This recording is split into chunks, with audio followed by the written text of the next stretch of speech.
today, and we're going to have, we have about an hour. And the way that we'll do this, I have some great starter questions for Grant. At least I think they're great. And then we are going to go ahead and open it up to Q&A for all my XR students that are here today. So on that note, without any further ado, I'm going to go ahead and ask Grant. Grant, if you want to go ahead and kick things off, giving the students a brief kind of overview of what you've done and how you've brought storytelling into your life and career, I think that would be amazing. So let's start there. Welcome. Awesome. Well, nice to meet you all. Thanks for having me, Lisa. Appreciate it.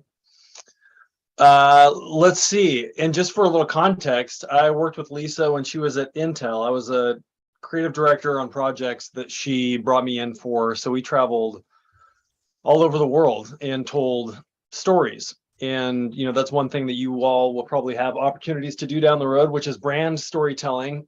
And there's a variety of different ways to approach that. And so I'm excited to talk about some of those. But I'm in Portland, Oregon, and then I worked at Nike for a few years and then started my own agency creating content for Nike. Nike's a very visual brand, and so a lot of their stories are visual stories, lots of video, lots of photography, and you know, now they're delving into immersive experiences. And then through that work, I connected with Intel because it's the other big player here in Portland, and then started doing some storytelling for them. And so it was a circuitous journey, which you all might find getting into storytelling or making a profession out of it. But I wouldn't do anything else. And so now when I'm not doing work to keep the lights on, I do a storytelling show on the Instagram every Wednesday night that takes place in this fictional little town that I've created on the coast. And it's a fun way to experience or to explore different methods of storytelling, and it ties in with my professional work, which is always nice when you can kind of sync up your personal interest with your professional work. It makes the professional stuff a lot more exciting.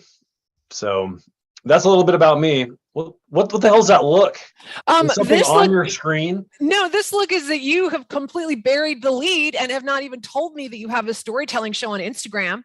Like, oh yeah, why in the hell haven't you shared that with me? And why am I not part watching? of the fundamental aspect of a good story is a surprise and a twist, Lisa. Yeah. And so I wanted to make sure that I provided you with that. Yes. Time. Yes. Is everyone in bed? Is that what's going on here? Yes. Everyone is. Grant, we have a very safe space here. Okay. Oh, good. I got one guy who just lit from behind.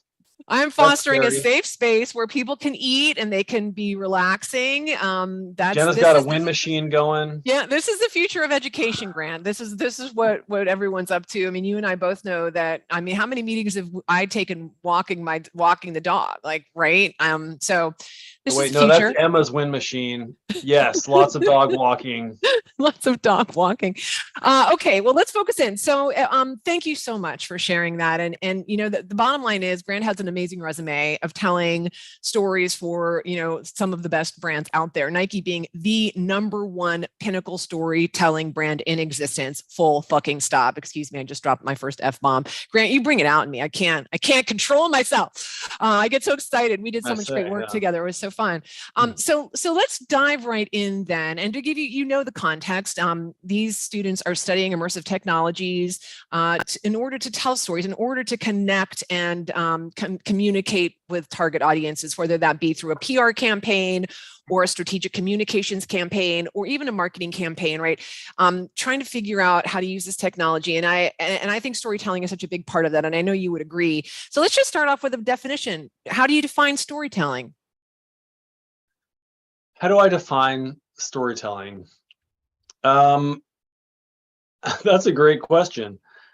I think it's, you know, I was thinking about this earlier, and I think part of it is defining first the audience that you're telling the story to and making sure that's clear, because people have different expectations of what storytelling is.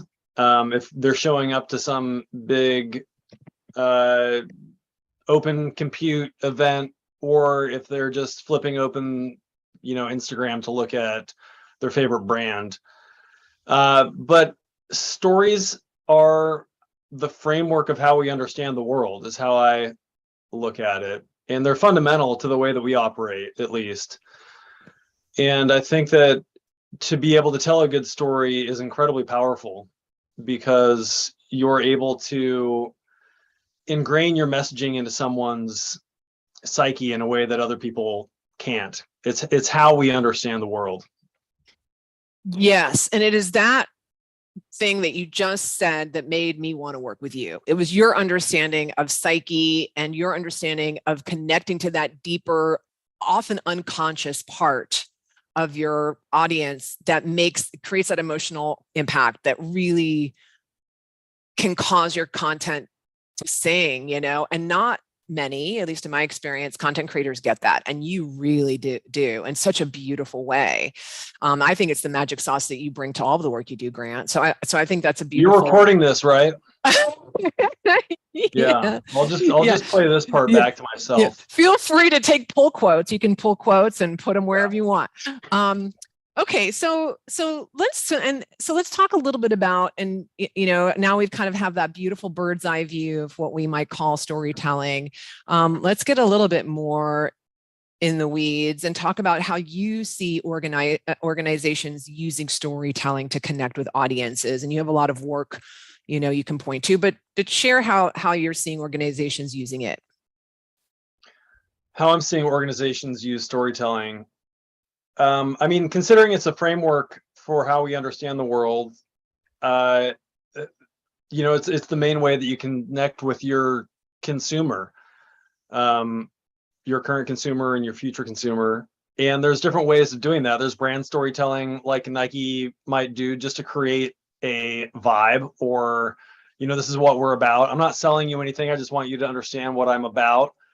And there's a little bit of storytelling, a little bit of, or I should say a little bit of, it's not overt, but there's selling happening there. Like, you kind of want to be about what they're about. That's what the sell is. It's not a product that you're trying to buy, but they just kind of want you to know that they are what you want to be. And so that's just brand storytelling.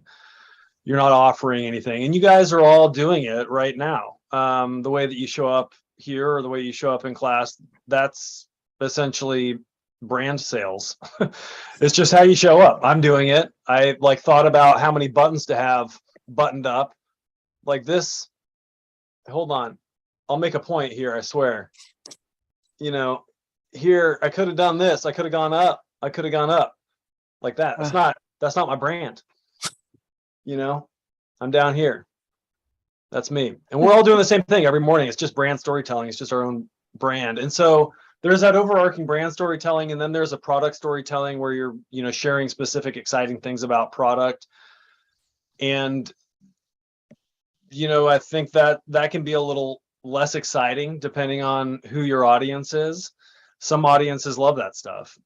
And so, I think primarily the stuff that I'm working on with Nike or with Intel revolves around brand storytelling or product storytelling.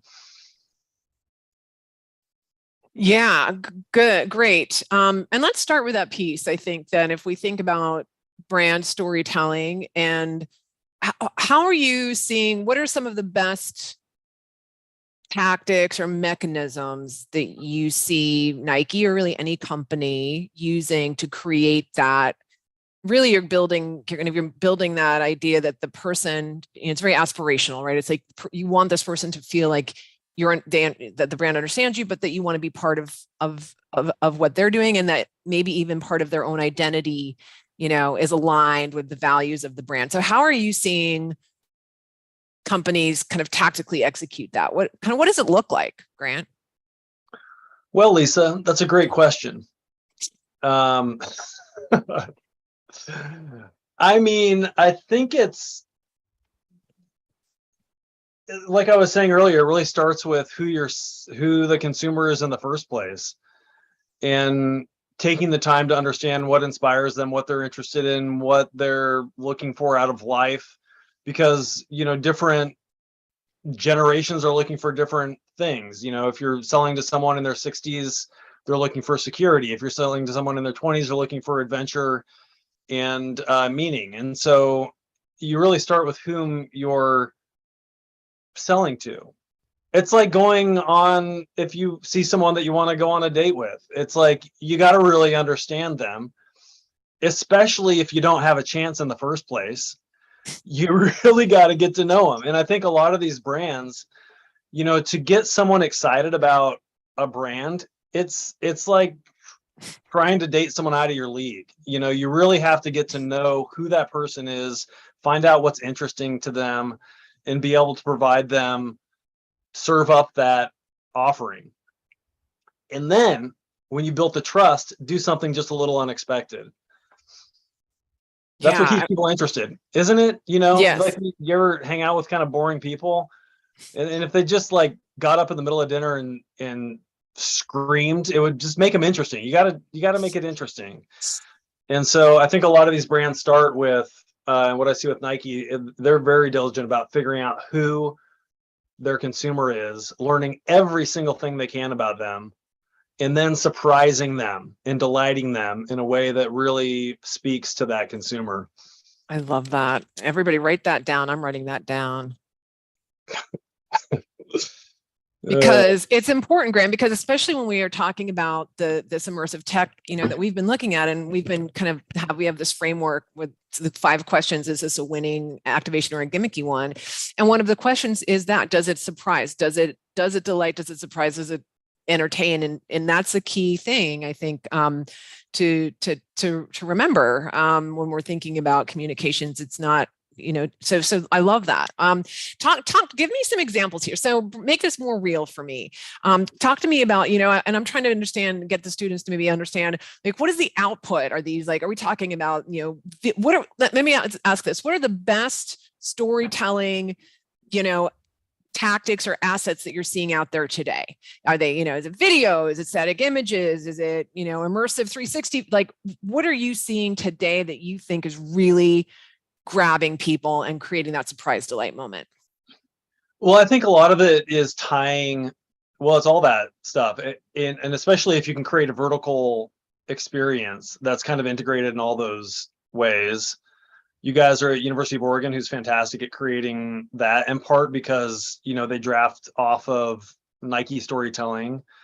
But going into Hayward Field and having an immersive experience where you're actually in Hayward Field, or you're in like Founders Hall, or walking around that track, and you have an experience there, and then you go on to Instagram or Snapchat or whatever you're looking at, and then you see a place that you were just at, you see the athlete you just connected with, and then you go online and there's some publicity that's been written about the place. And so it's really this immersive storytelling where you're experiencing it in multiple ways. And I think that's what's so exciting about what you're doing too, is it's another way of experiencing the storytelling that can vertically integrate. And when I say vertical integration, it just means hitting people in a variety of different ways, from like reading it in a magazine, if anyone still does that, to seeing it on your phone, to being there in the experience, and then to maybe even what you're doing, have the experience yourself. And I think so often now we're trying to get people as close to an experience as we can, and now you can kind of actually have the experience. It's just a matter of making that accessible for people. So to answer your question, I think it's when something's lined up, the storytelling is the same, and you hit someone in 3 or 4 different ways with the same branded content. An example would be, if you showed up and the O in University of Oregon looked like was black in one place, and then you showed up and it was a different font and it was green, and then you showed up in a different, and it was like just someone yelling, "Oh!" And so you got to make sure it's all an integrated experience for the storytelling to really land. And I think that's what brands are doing more and more. Yeah, no, then that's great. And that's another awesome key takeaway for the students. And that is that all of you, when you're building these XR immersive strategies, it needs to integrate within the other, communications channels available for our client organizations. And so building that in, I'm going to want to see at least, some slide or a couple slides that talk about that. How does this immersive experience that I'm building and pitching to you integrate and really become an omni-channel experience? I think that is essential today. And that's also part of what we've been learning in this course. So awesome. And here I'm gonna back the truck up, so I know we got a little detailed. And if anybody has questions, just go ahead and throw them in chat, and we'll get to them. So please don't be shy. And you also are just welcome. You guys know me. You can unmute at any point and interrupt me and Grant and ask your question. So just feel free. This is a conversation. But I think one place where maybe people get confused is when you think about storytelling and you kind of think of it a little bit more as a literal story. So I'm going to ask you this question. Do you feel that every piece of content, and we might say, does every piece of content that an organization puts out to the public, does it have storytelling in it? Is it a storytelling piece? Yeah, it should. I mean, again, I think that if you start with that being the framework for how you understand how we as humans understand the world, then yeah, and it could be very subtle. And so, there could be, if Intel selling, a chip or some type of web hosted service, and it's just an image of a server farm, that's just shitty content. But if you integrate it, and so there's something familiar about it, anytime you see something that is familiar to you, that's storytelling that's happening in some way. You're linking it to a brand, the brand's done the work, and you have some type of connection to what that means. Just like if anyone saw any of your names on a paper or, on a stall wall at Tracktown Pizza, they'd be like, oh yeah, Eric Fan, I know what this guy's all about. There's some association. And so anytime there's association, some storytelling has happened. So, and yes, and I would agree with you. And I think where I'm headed with this is storytelling doesn't have to be a literal story. We're not talking literal here. And I think that's just a nice thing to really clarify. And then there's the obvious literal stories, when we think about, we did literal storytelling pieces for Intel. I mean, I would say those, She Owns It videos we did, those were pretty literal. I mean, we were telling a story about the women we featured. I mean, you can see there was a main character, there was a kind of a plot development. I mean, there was definitely a big, but give me an example of something, or even the quintessential like Nike, athlete spots, right? Where they focus on, there's like, we all see this storytelling with the runner and he's running and he's winning or whatever. I mean, that's also storytelling kind of obvious in your face. Give us some more examples of where it's not obvious. Like, so for, can storytelling be in a static image? Sure. And I think it happens all the time. And I think that, a non-literal example could be, if you're trying to get a theme across. So let's say that you've created a product that's super lightweight or provides someone with a sense of freedom, or, makes your life easier in some way. You don't necessarily have to see a light pair of shoes. You don't have to see, the fact that your coffee maker turns on at the time that you told it to, and it's making your life easier. We have all these connections in our brains around things that are also easy. And so, you could just have a picture of a cloud and a swoosh, and all of a sudden you have this sense of something light, something airy. You're curious about what it means. And then you zoom through the cloud and you zoom through the swoosh, and then maybe you land on, an open field or, a hill, and you're like, oh shit, someone's got to go up that hill. And then, you see a bird flying up the hill. So it can be it doesn't have to be a literal. It can be very kind of out there, as long as it's connected with things that we already associate with the world in some way. And I think some of the best brand stories are they go about things in that way, where you just kind of have a feeling or an association. Well, I just felt good after looking at that. What was that about? And that's not literal by any means.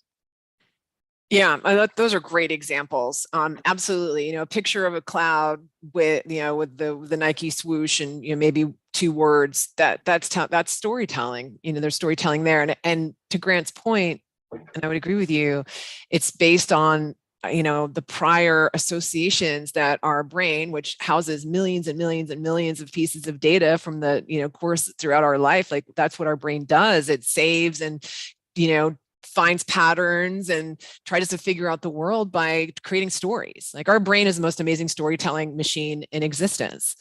And so to be able to tap into those stories that were familiar to us with just an image is brilliant, and it's not.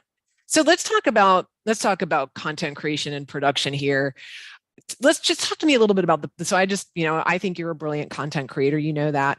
Talk to me about the process, right? Just take us through high level. And I know I'm going off book here. This is not one of the starter questions that I sent you. So but if you were to say at a high level, okay, here's kind of the approach. You have a new client, and we're working with the Oscars as one of the clients that we have, and kind of their challenges. So I don't know if whatever client you want, but kind of start to finish how you, Grant, go about building a strategy that will eventually end in a storytelling piece, like a video or an image.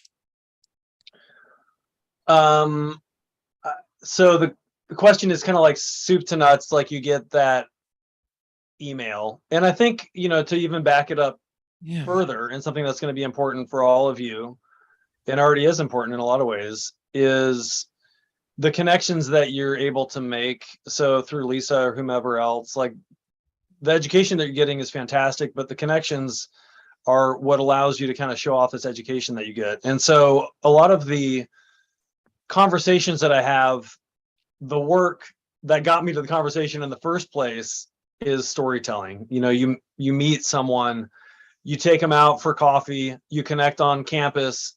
In each of these different places, whether it's University of Oregon or Nike or Intel, people are looking for subtle cues that you understand them and you're able to articulate what is important to them as a client.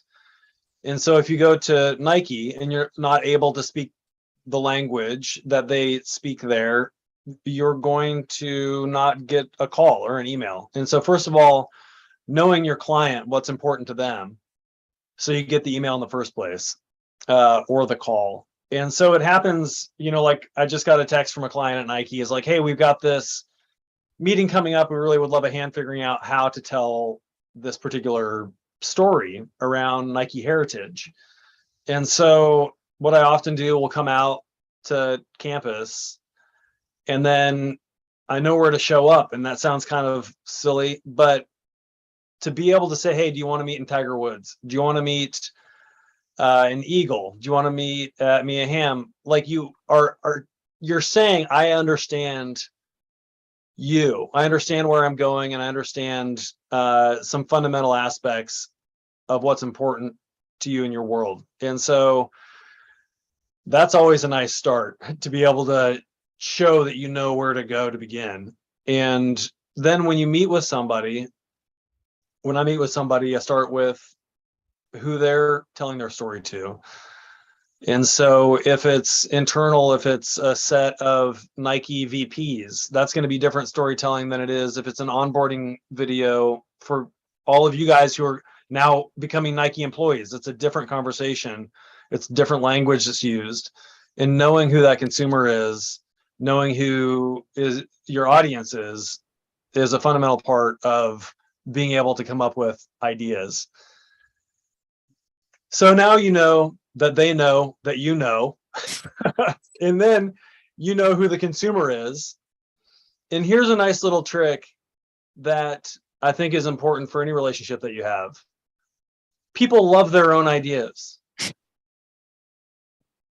They love to have their ideas reflected back to them in a unique way that they can have ownership over. And so what's important is hearing some ideas that client might have, and then thinking, well, that's the dumbest thing I've ever heard in my life.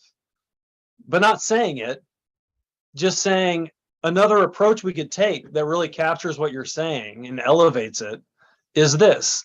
And so now you've got your client bought in. And whenever your client's bought into a project, it makes things a lot easier. The money comes easier. Being able to get approvals on things comes easier because you're not the only person fighting for that project anymore. They're not like, oh, just this guy, creative guy came up with this bullshit.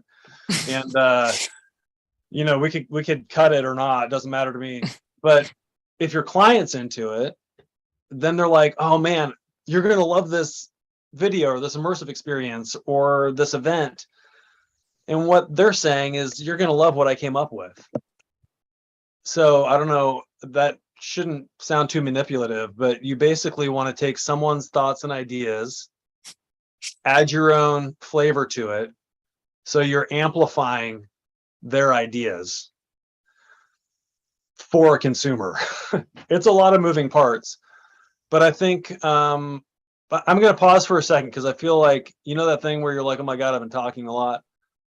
Maybe you could ask me a question just to break up my voice. Yes. No, yeah, no. So all of that is so good, and those tips are amazing. And I know you used that Jedi mind trick on me. I know you did when we were working together. But I will say that I appreciated it, and I know not, but it's true. It's so true. You were speaking the truth. So let's say, okay, we've gone through those first steps. So then you've got the client on board. How do you start ideating? So the students are at this phase now where we spend a lot of time defining our target audience, because I agree with you. It's always my first place to go to. And now they're at a place where they're kind of defining the problem statement and ideating, right? Talk to them about ideation, which I'm assuming is kind of the next phase of the process for you as you start thinking about what you're going to build or deliver. Yeah, this is the most exciting place because it is where you are able to open your brain up, and all those connections that you make, you can just kind of let it run wild. And I think part of your job as an ideator is to create the environment for ideation to happen. And what I mean by that is we live in a really distracted place. And so if you're ideating on an idea, one of the best things you can do to begin with is just turn all the bullshit off of your phone. So delete the apps just for a day. You don't have to get rid of them forever, but just make yourself available for ideas to come, because I think more and more are in this distracted space. And the funny thing is, we're part of it. We're creating some distraction for people in some ways. But unless you're able to really harness the power of your creativity, and the only way, unless you can't do that, if you can't do that, you're not going to come up with anything brilliant. And you can't do that if you're constantly distracted, which I think is something we all fight every single day. Is, there's squirrels all over the place and we want to look at them all. So creating the environment to come up with ideas, first of all, and being an observer. And if you've ever written anything that connects with people, it's because you've observed, you see the way people act, and you're giving them information that they can connect to, that they really connect with. Oh, I do the same thing. Oh, I'm like that. And you can't do that if you're just staring at your phone all the time. So anyway, creating the environment to be able to ideate is the first thing. And I like to spend time on my own, whether it's walking or just in here in the shack, thinking about things. And then collaboration is a wonderful thing to be able to do with people, and I think people who aren't just like you is a really nice way to get fresh ideas and being open to what they have to say, because we all do live in this little tiny microcosm where we like to have ownership over all this stuff that comes our way. But being able to expose yourself to older people, younger people, people of different cultural backgrounds, going to a part of town you never go to, and just opening yourself to ideas is something that always brings unique things to mind. And what I like to do is I get let's say 5 ideas come. I bring that down to 3. And so you've got these 3 ideas that connect with the client's ambition. And then you're pitching those 3 ideas, like your 3 best. I love that. Create the space, get the ideas, pitch them, win the job, make money, do it again. Yeah, I love that. And actually, this is a really good, really good. Actually, this is such perfect timing and great advice. So the students are going to be pitching, and so all of you, give me 3 flavors of your idea. Absolutely, give me 3 concepts. You can do that. Like, the things that don't change: the target audience, the problem you're solving, your objective. Those things don't change, but you can have, 3, to Grant's point, radically different concepts to help meet those. And yeah, I love that, because the more options you give your client to fall in love with what you're doing, the better, and so I think that's a really great approach. Any questions? We've been chatting now for about 30 minutes. Students, let me know questions for I Grant. got a quick question. Awesome Blake. Yeah, Grant. So just a quick question here. So I guess when my run growing up with Nike, it was Serena, Tiger, and LeBron, and you see their stories play out through commercials, through products. As time's gone on, I feel like as sports have gotten better, there's just more competition, more talent now. So how does Nike continue to find these athletes, or do they have to go into higher levels of technology to keep hitting consumers, because those people are retiring soon? So I'm just wondering, like, where Nike will go next with those clients, or with just a different direction in general. So you're saying you've kind of come up with these hallmark athletes, and as they are aging through sport, what's the next generation look like? Or yeah, basically. Yeah. Well, I mean, I think that it's a really good question, and I think that they're always trying to find the next best talent and onboarding those people into their sports marketing programs to keep an eye on them. And it becomes challenging with, what's culturally relevant to people is changing too. It's not just sport. And so like brands like Adidas, looking at their connection to Kanye, or Nike and Drake, it's like you're looking for the future star athletes, but you're also looking for those cultural icons. And that's incredibly hard work. And part of the challenge is people do stupid shit, and it's hard to rename buildings. And, Nike has, when you're branding yourself onto someone else, there's all sorts of opportunity and risk that go along with that. And so, they have to really do their due diligence when people are coming up, because people are so connected. People do have a microphone in their pocket. And so the brand is very diligent about figuring out who's going to be that star athlete and who represents, from a values perspective, the brand. And I think you're going to see a lot of new, exciting athletes come up, and then they might fade away, even though they're doing incredible things on the court or on the stage, because the values don't align, which is really a challenging thing. The other thing that I think, especially with technology, and I'm sure you guys are talking about, just how the bots will kind of be a game changer in some way. The way people are able to experience things is getting more and more exciting. And I think one thing that it's bringing up is being able to experience, athletes like Michael Jordan, these hallmark athletes. You'll be able to go and have experiences with these, what would you call them, like heritage athletes. So Michael, you could put him back on the court, and you're in a XR, you're in, kind of like a virtual experience with that athlete, and they're doing moves and plays and things that they've never done before.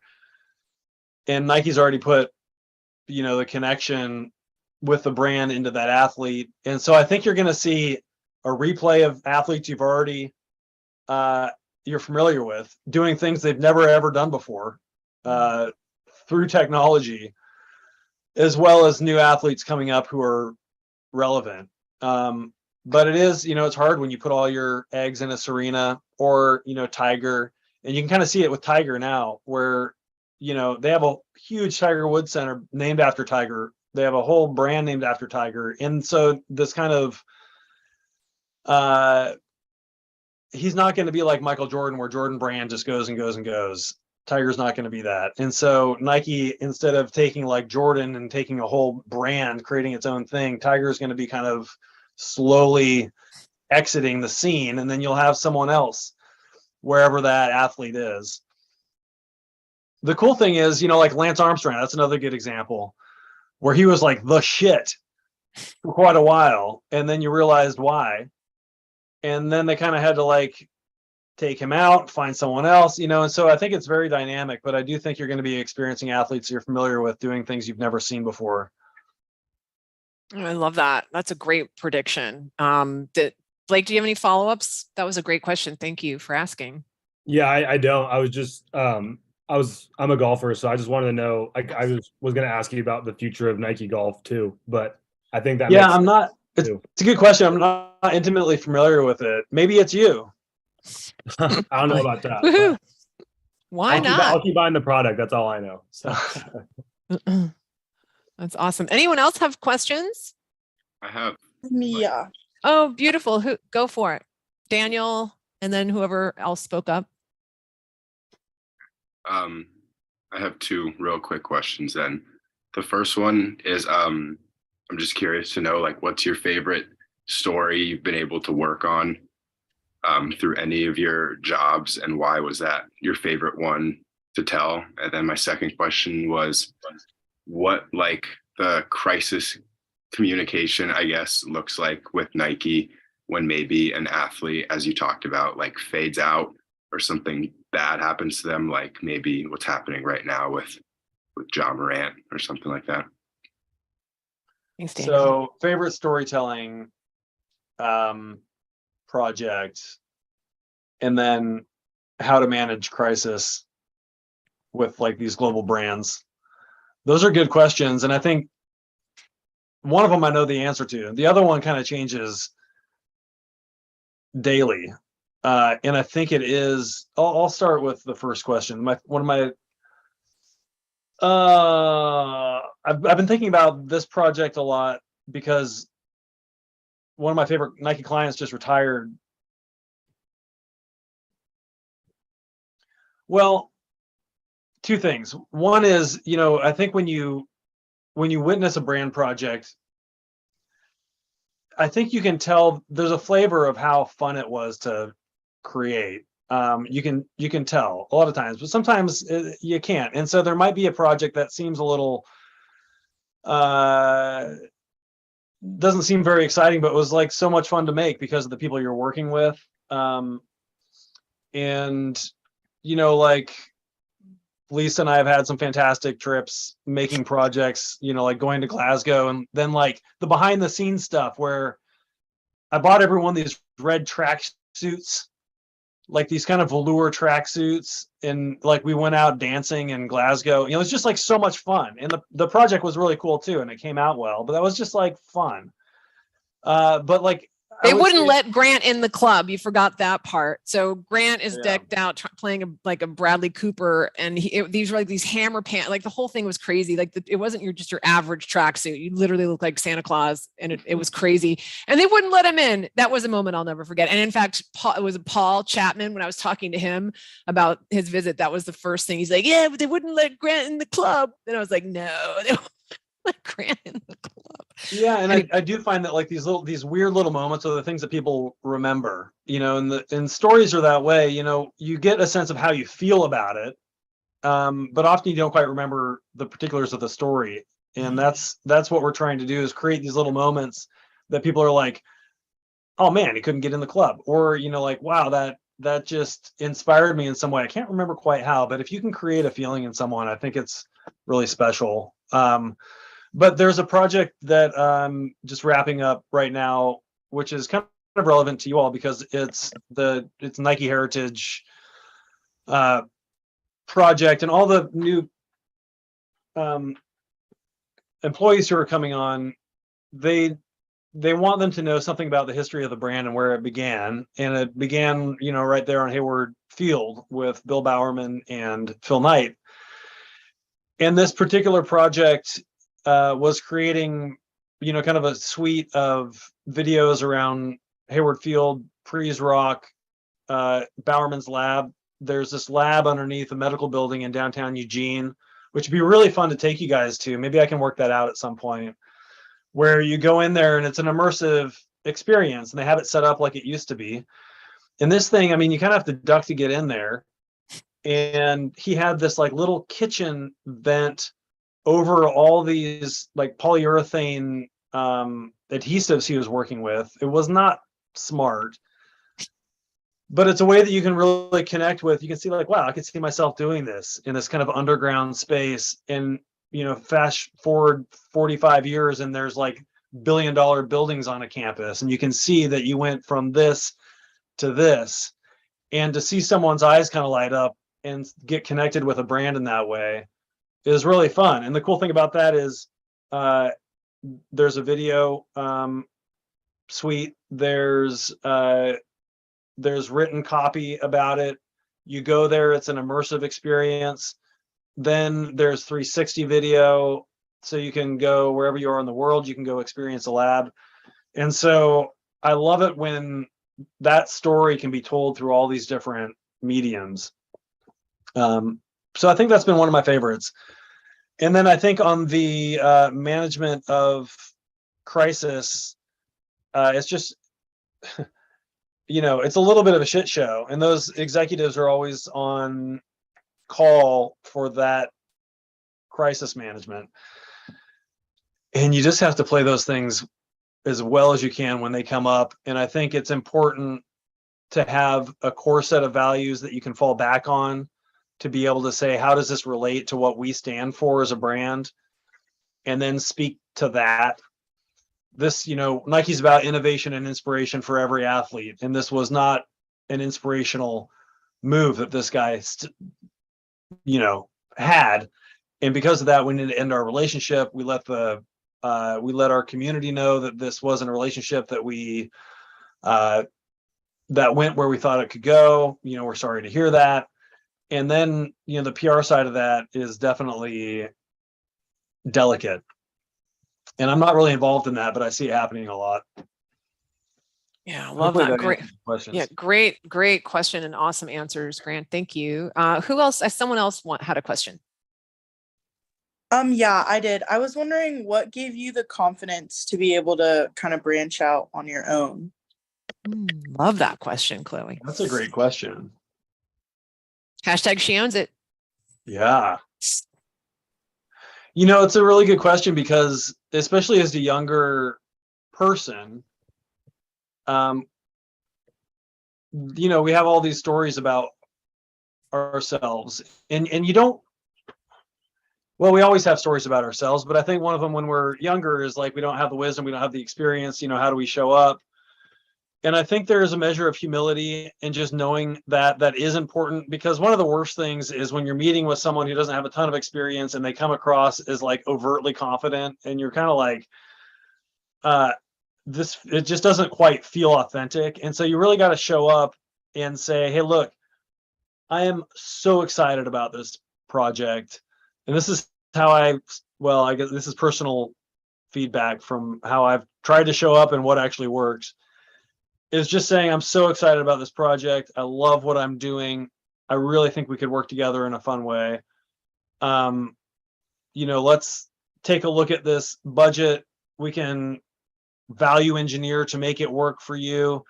Let's make something really special happen. And so I think coming into something with it's confidence, but it's also true excitement about what you're getting into. It comes across well for people. And people always like fresh blood is the other thing. And so there is an advantage of being younger and coming to the table. But it's scary, and I think that I remember like first time meeting Lisa or meeting clients for the first time and just trying to be as vulnerable and also as confident as you can be, those things create some discomfort within us. And I think if you're feeling uncomfortable, you're doing it right. And so just kind of getting comfortable with the discomfort. I think that's kind of the best thing that you can do, is just know that is going to be an uncomfortable experience, and just do it anyway, because it's a numbers game. You show up, you're uncomfortable, show up again, be uncomfortable again, do it again, uncomfortable again, do it again, uncomfortable again, do it again, you get the client. And it's just a matter of continually allowing yourself to be a little uncomfortable. And that's where the wisdom comes from eventually. I think that's accurate. Does that answer your question? It doesn't seem like a confident answer, but I think it's just like, hey man, this is me, this is what I'm about. Let's do some magic. That's great. Thank you. Thanks for that great question, Chloe. And I'll try to keep it to 2 minutes, but I was working for a company as a young woman and learned a lot, learned a ton. I worked for 2 years. And then I hit a place where I think some sort of inclination to be more empowered to do things more the way I wanted to. I could see maybe improvements that I wanted to make, and I maybe in my position didn't have the control to necessarily do that. So striking out on my own made a ton of sense. You know, I had that nice base foundation of skills that you need, obviously. And then I reached a point where I'm like, okay, there was some frustration, and I'm a rebel at heart, and not everybody is that. I mean, there are many people that would stay with a full-time job forever and be very happy. But my nature was to be more entrepreneurial, and I wanted to run my own show. And that was like driving me, really strong drive. And so I just reached this tipping point with the job that I had, where I had the confidence that job gave me the confidence that I could do something and I could do it well. And then I just got so frustrated that I remember the day I walked out of that job. It was very dramatic. It was dramatic walking out of the job. And I remember I didn't have anything lined up, and I got home and I had hit panic. I'm like, oh my God, I just walked out of the job that's paying my rent. I have nothing lined up. And I just told them all to go fuck themselves. What do I do now? Moment. It was, and I think all of us maybe have maybe not all of us, but maybe some people can relate. You have those thoughts and you just squelch them down because you're like, I can't do that. I did it. And it was a huge risk, but man, it totally paid off for me. I landed on my feet, and I don't regret a moment of doing that. I would not be the person I am today if I hadn't had that experience, positive and negative. So I don't know if that helps too, but I think, getting that, just making sure you have that nice core skill set underneath of you, which is what had helped me survive. And had I not had those skills, I probably would have been a lot worse off, but I had the skills and I could go out there. And then I had to learn what Grant's talking about, selling myself to people and getting clients. And that's where everything he just said comes into play. And the key thing that I learned was being a listener. Like, you go out there and listen to your client and and trying to be vulnerable. Like, I was always very honest, but people were hungry for the services that I was offering. And so I made it happen. But that's a beautiful question. I hope that's helpful. Grant has a hand up. Well, I'm just curious, Chloe, what the context of that question is. Are you thinking about going on your own for something, or what made you curious about that? No, I just think it's a big jump. And I know you were saying that after you then started working with Nike, and that's a pretty big deal. I'm from Beaverton, so I know what it means to work with Nike and stuff like that. So I was just curious, because I know that for me personally, that would take a lot. This is very different, but I'm an athlete here at Oregon, and I've transferred twice, and even making that decision is a pretty big deal. So I can imagine what it'd be like in a job setting, doing that on your own. Yeah, that's true. I think that, to clarify, and I think something for you all too, just a little nugget, working for Nike and working for Intel, if you can get in with a larger brand like that at the beginning, it's such a great way to build your own social proof when you're selling into other clients. And by social proof, I mean, part of the reason that Lisa even wants me to talk to you is because those are my clients. And so going in and working with a company like that elevates your own brand. And so having worked there made me more comfortable leaving there because I know I could sell the fact that I had worked there. And like you said, some people will do 30 interviews and not get in. And so just having been in validates you and gives you some measure of social proof. And I had that. And so that's how I had the confidence to leave. And I knew that I had clients set up already at Nike. At Nike, each, like football, baseball, basketball, they each operate like their own business and they each have their own P&L. And so you can get, if you're siloed, you only get paid by one. But if you're an independent contractor, you can work with each of these different companies within the company and do well. And so I had the relationships before I left. And so that's how I had the confidence. I was like, well, I know I can line up 5 or 6 projects and then I can get with Intel. And I think starting out, and I still have this mantra, I always try to park my car. This is a figurative thing. I try to park my car between 2 nicer cars. Like when I go to Nike, it always happens. I'm like, oh, there's a Porsche there, and like someone's cool old Mustang, and like pull in my Toyota Highlander dad car. But it's that way with companies too. It's like if you can park between Nike and Intel, it provides social proof that you're worthy of other people's business, which is a little tangential compared to what you've asked. But now that I'm talking, I'll just say it. So anyway. Awesome. Thanks, Grant. Who else? Any other questions? We're almost at time. The time's flown by. Who else has questions for Grant?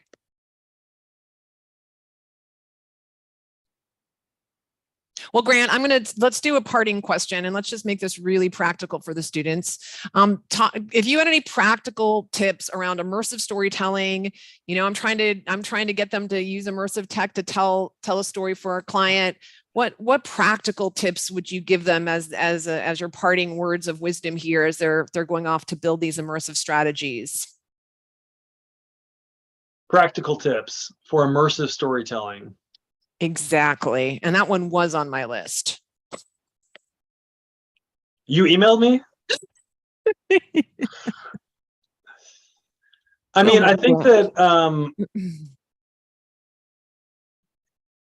we're in this kind of especially these large brands, they want to be able to tell their stories around the world in a way that really sticks for people. And there's a variety of experiences that only people in certain places get to have. You can only go to the Olympics if you're in the Olympics, or you can only be courtside with LeBron if you're courtside with LeBron. And so I think it's really exciting to be able to come to someone and offer that experience to people around the world virtually.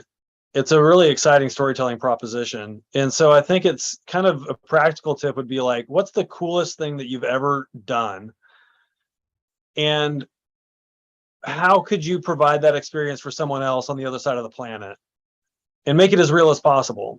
And think through that, whether that's through a VR experience or some type of immersive, space that you could occupy. But I think it's to make it personal. What's the coolest thing you've ever done? And how can you give that experience to someone all the way on the other side of the planet without being where you were? I think it's just kind of a fun thing to think about. Yeah, I love that. And it completely applies to our client, actually both of our clients, Monarch and the Oscars. And I think what I'm hearing Grant just say that the potential of being able to offer a global, digital audience, an exclusive experience that they otherwise wouldn't have been able to have and to be able to produce that in a really immersive way, make them feel really like they're there, but they don't have to leave their home. That's super sexy and super exciting. And I think, as brands start thinking about utilizing this technology, those types of exclusive experiences are going to be ones that definitely resonate. So I agree. I think there's a lot of potential there, and there might even be potential with that very specific kind of use case within those strategies that you're building for this class. So awesome, Grant. Thank you. Anything else that you want to, we're right at our hour. I want to be mindful of your time. Anything else that you would like to, any parting words for my class? Thank you so much for joining us. It was super valuable. I just think that, I just feel really, I'm excited for each of you for being in this class, but also, being in Eugene, Oregon, which is one of, it is where the biggest storytelling brand in the world originated. And there's no reason why each of you can't emulate that. It has humble beginnings, and,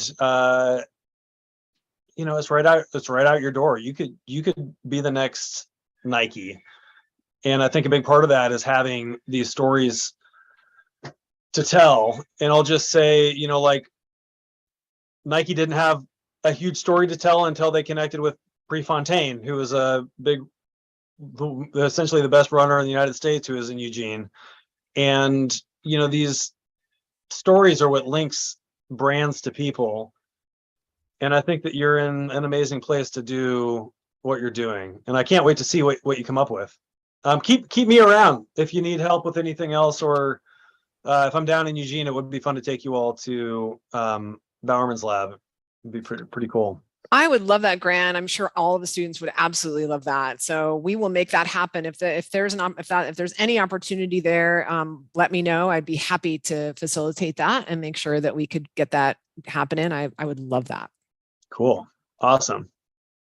Okay. Well, big round of applause. Thank you, Grant. Yay. Thank you. Thanks for your time, everyone. I appreciate it.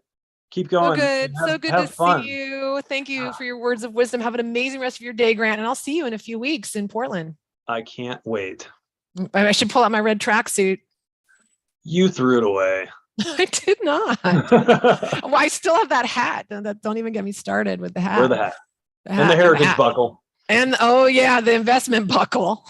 Yeah, investment buckle. That's like another great story. All right. Bye. Bye, y'all. Thank you so much. Thank you. All right, bye. Okay.